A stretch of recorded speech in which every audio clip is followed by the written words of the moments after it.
Hello and welcome to Speak Census. All you need to know about one of the most important things to happen in Scotland every decade, the census. I'm Zara Janjua, and as a wee reminder, Scotland Census Day is on the 20th of March 2022.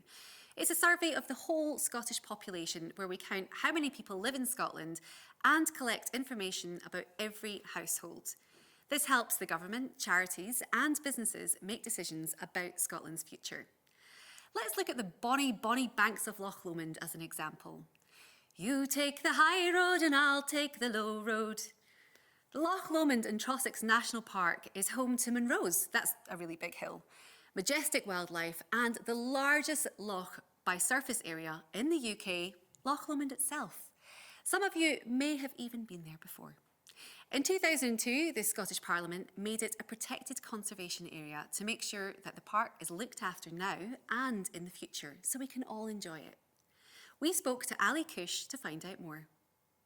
Hi Ali, thanks for chatting to us today. Can you tell us, where do you work and what do you do?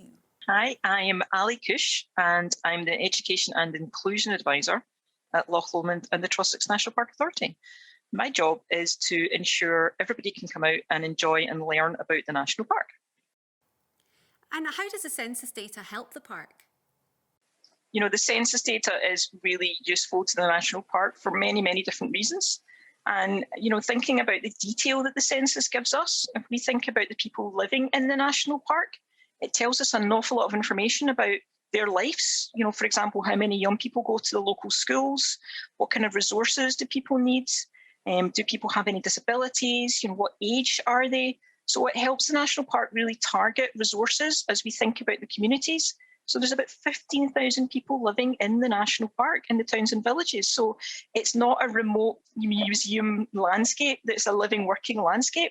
So it helps teams in the National Park, for example, our planning teams, think about the things like the local development plan, so we can help communities really improve the local areas for them for the future. Can you tell us about the work you're doing getting the local community involved with the park? Yeah, absolutely. So when we work with communities, what we look at doing is helping them with local place plans. So that's about information gathering, finding out what they like about their area and things that they maybe want to improve. And actually hearing from young people as well is really important. So, for example, in Trimmin, the young people in the community and the pupils at the primary school really wanted to improve their playground. They wanted to make it, you know, more fun, more engaging with a wider range of equipment that they could use. And they also wanted to plant an orchard. So they managed to apply for funding, and through the local place plan development, they managed to make those improvements. So we're doing that with other schools and with other communities throughout the National Park to look at what works for them and help the communities themselves make the change that they want to see. That's great. Now, Ali, is there a Loch Lomond monster?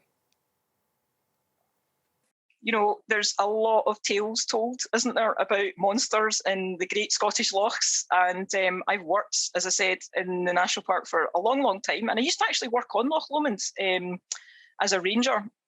And I never saw anything that I would describe as a monster.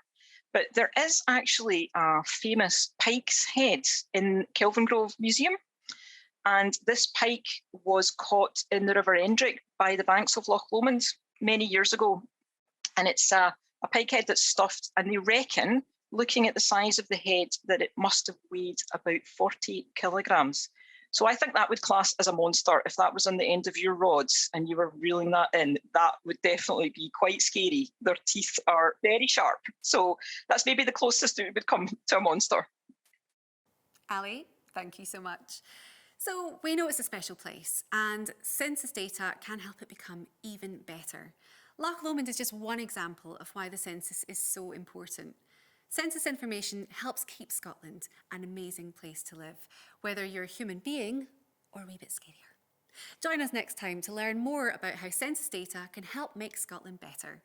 And remember to tell your family, caregivers and people you live with what you've learned about the next census, which will be on the 20th of March 2022. Now, back to your teacher.